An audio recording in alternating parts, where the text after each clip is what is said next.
Hello, and welcome to Vision Denial and World Watch 2022. My name is Sam, and if those of you who are new here, I have watched every single playoff of 2022. Yes, every single one of them, even that one. Notably, this particular series we were covering the summer of 2022 on our anticipation and preparation for Worlds. And this you have stumbled upon, or you are a regular subscriber and watcher, to the Meet the Teams portion, where I will take a look at every 24 team, their strengths, weaknesses, playstyles, notable quirks, interesting things to look ahead, all in the attempts to at least teach some people who don't watch certain regions what to expect from their teams, or from the teams that are going. That said, there are two caveats to really put forward. First caveat: a lot of the things that I'm going to be talking about are data-driven. I will put a link down below to the Google Docs of all of the data I have aggregated all in one nice spot. All of the data comes from the LOL fandom, Wikipedia, and from the goal.gg website, both of which have very different focuses to their data points, and both are necessary for these kinds of videos to work. That said, there's a limitation to some of this data because the LPL doesn't send the data as consistently as the other regions, and this is something you'll find with any particular data point for LoL esports globally. The LPL will still be missing some things regarding plates, drakes at 15 minutes, and heralds. A lot of the early game is not there. That and everything relating to vision.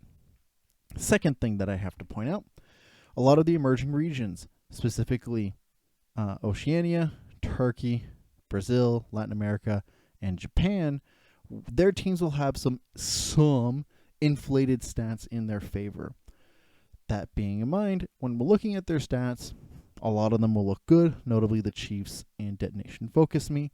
So some of the stats for every team has to be taken with a grain of salt of either being maybe stronger than expected or weaker than expected by quite a bit, notably because of this kind of inflation of statistics. When you're studying data, this is the kind of adjustments you need to do. That said, team-based data will look skewed. Individual data for each player's less so, because of the kinds of data points that they keep track of. All of that to say is that a lot of the notes that I've taken are using data points that have been collected that you can all enjoy for free down below, or in the various websites that I mentioned, but taking into account a lot of the personal notes that I use in conjunction with this data to show you what to expect with these teams.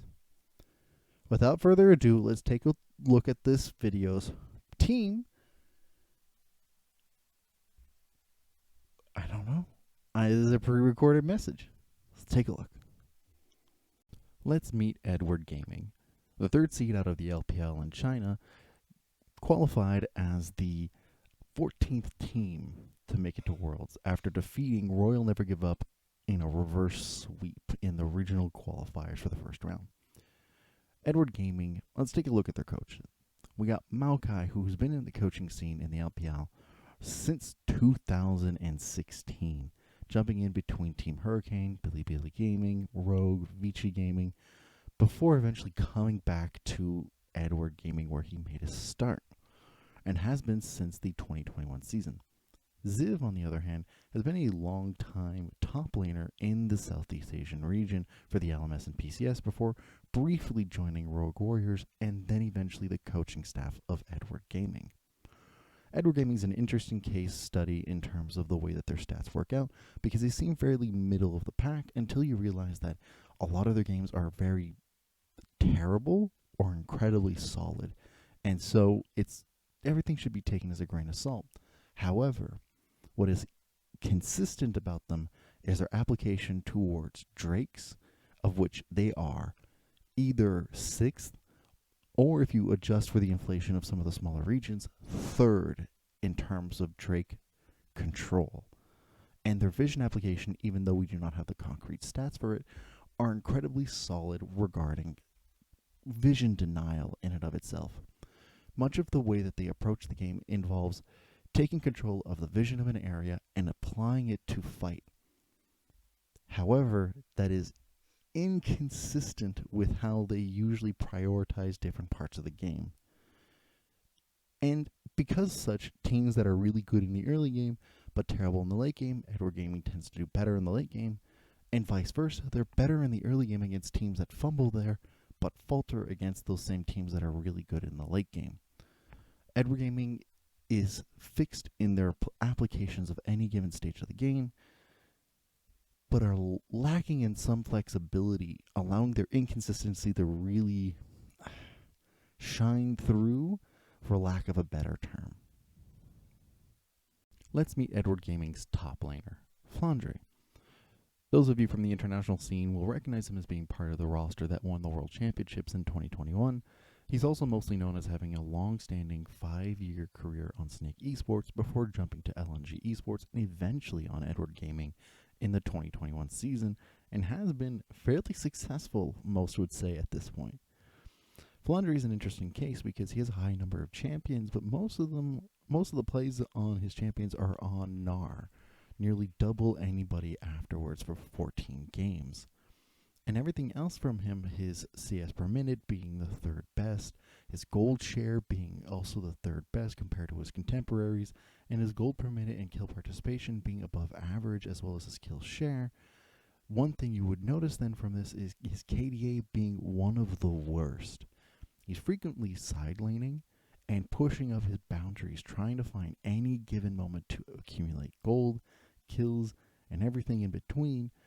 And as he's team fighting or being isolated in the side lanes, he gets himself caught out fairly frequently, allowing for a lot of different deaths. Now, this can be attributed to some of the inconsistencies to Edward Gaming's play, but I also find this to be a bit of the overextension that Flandre personally allows himself to be a part of to enable the rest of his team's ability to, team fight and set up neutral objectives, or to really play over the map in the late game against teams who do not know how to navigate that scenario. Let's meet Edward Gaming's jungler, or junglers. Jiejie has made his start with an Edward Gaming around the summer part of 2019 and has been there since, while Junjia has been part of the substitute lineup of Edward Gaming since 2020, sometimes appearing as part of the main roster, but jumping back and forth within main roster and substitute, briefly being part of Rare Adam for the 2022 season spring. During the summertime, Edward Gaming has made use of both of them in very interesting and strategic patterns, but both of them have similar approaches. Their KDA both rank on the top half of the ladder compared to their contemporaries, allowing them to be a much safer and effective jungler in terms of team fighting and ganking, but the rest of their stats are fairly middling, if not bottom half regularly. Their gold per minute, their kill participation and kill share, as well as gold share, mostly reflect their ability to aim towards neutral objectives over fights, which allows for interesting scenarios in terms of at least their drafts and choices to swap one over the other. Because they don't fully play every single game, where Jiejie plays a lot more of them, this is the stats that we see in front. But to note, neither of them hold Wukong as the most played. Between the two of them, Vi, Viego, Trundle, Poppy, and Lee Sin, things that tend to really outmaneuver and try to play safe and being a guaranteed engage or zoning tool, is where Jiejie and Junjia both keep their similarities from one another, but Junjia is much more of a zoner, while Jiejie is somebody who tries to get into your face more often. And so their KDAs and their abilities to play around the map reflect that equally. Let's meet Edward Gaming's mid laner. Their current world champion, Scout, has been in the scene since 2015, and many may not know it, as being a substitute under Faker, and as he left his shadow after being under substitute for SKT at the time from the summer of 2015 to the spring of 2016. Midway point of the spring of 2016, Edward Gaming brought him on as the main roster and has not looked back since. And for good reasons. Looking at Scout having one of the most amount of champs played, or figuring on the top half of the bracket for his contemporaries, his stats are rather impressive overall, and the fact that he's middling amongst the rest of his contemporaries is just a testament to how sturdy the role is this year. A lot of stacked players. So, what does this particularly mean? Well, we take a look at the things that he's not so hot with. Given the fact that a lot of the gold share of his team goes towards him, and the fact that he has such a low kill participation compared to his contemporaries, makes it a little bit concerning about how often is he actually participating in fights effectively and efficiently, especially given the champion roster he tends to bolster.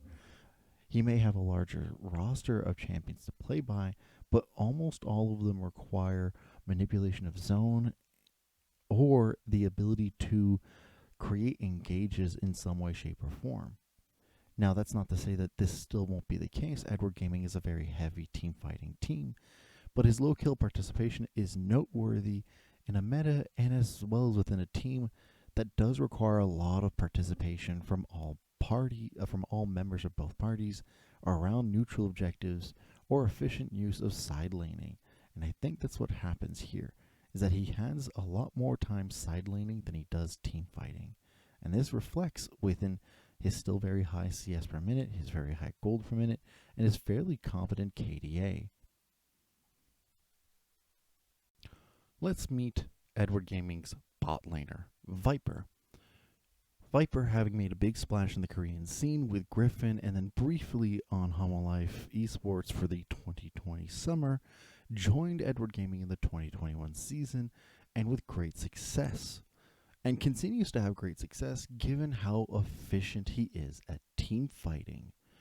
The world champion currently holds an impressive 5.99 KDA, and it is notable because it may fall 7th overall in terms of all of the bot laners, which is already a testament to how stacked it is, but even applying a bit of scrutiny towards the lower region players, or not lower, but the emerging region players who may have some padded stats from it, he winds up 3rd overall, just behind Shun from CFO, and as well as behind Ruler in Jiejie.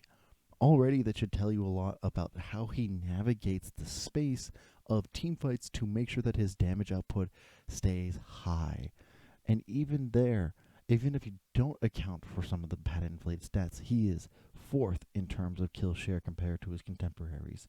He is 3rd compared in kill participation compared to his contemporaries. And he stays above half for the rest of his stats.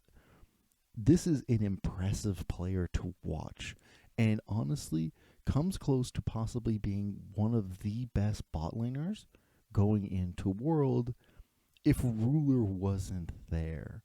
He's 2nd, but only just barely 2nd. Keep an eye out for Viper, who should be making big splashes come this Worlds. Let's meet the support player of Edward Gaming, Meiko. And if you're wondering who was that man with the ring in the World's Anthem, well, that's him right there. Meiko started his career for the summer of 2014 season with Ray Union before joining for the 2015 season with Edward Gaming, and has had no changes since. And that time in Edward Gaming has paid off. This world champion is the reason why we have a Uni skin, actually. So, given this, how impressive is he going into Worlds? Well, compared to his contemporaries, not largely so. He doesn't stand out. And that's totally fine given the nature of his role. He plays zone control for Viper, for him to really excel. And given how much time Edward Gaming spends clearing vision and really properly applying vision, most of his attention is spent roaming to do so, and then setting things up for Viper to excel and for the rest of his team to excel alongside with them. Meiko will be an interesting player to watch, not because he is flashy compared to some of his contemporaries in this role, or that he has some large impressive stats in terms of numbers of champions played. His middling behavior is more of a sign of the consistency that you can find within Edward Gaming as the only consistency so far. Sure, you'll have some hiccups here and there, but Meiko is guaranteed to set up Viper for success as often as possible. All in all, people should be very excited that Edward Gaming is coming back into the scene. World champions who are able to qualify, especially Edward Gaming coming so close to not doing so on a couple of occasions, is very interesting to me. This is a team whose statistics, while fairly middling for some and incredibly impressive for others, show a nice sign that they'll come in with a big splash and be able to really make waves in terms of contesting their title once more. Now, some expectations here are still the inconsistency the team has to work with. Much of the approach to the game they have requires them to really hope that their opponents are not as skilled as them regarding any stage of the game. If they lose out in the late game or they lose out in the early game, they tend to look lost and fumbled and really hope that they can eventually outplay in some way, shape, or form. And I don't think that's necessarily a strategy that Edward Gaming should rely on, especially one from a team who's so good at controlling Drakes and should be playing for more consistent win conditions as Soul, or even use that type of application towards Baron, which they are fairly weak at contesting, which is bizarre. So overall, given this particular type of play, looking at the groups that they have to participate against, and against Cloud9 and T1, I would see them fairly competitive. Whoever the fourth person coming in, it would make zero surprise, and almost I would feel a guarantee that they'll make it out, especially if they course correct some of their inconsistencies.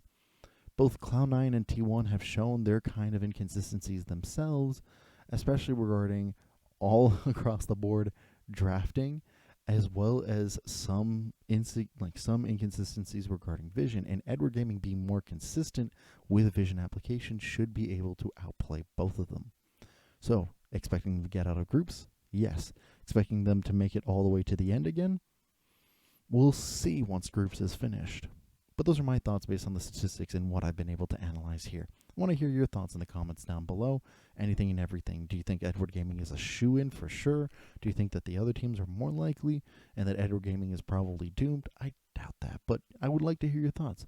If you'd like to see things like all of the previous playoff games that I've analyzed, or any of the other teams that are going to Worlds, or even my thoughts over the last couple of weeks as I was watching all of these playoff games. Yes, I watched all of them. You can see them over in the corners going all over the place. And if you like this kind of content, like and subscribe. Thank you very much for watching. I super appreciate it. And I'll see you next time.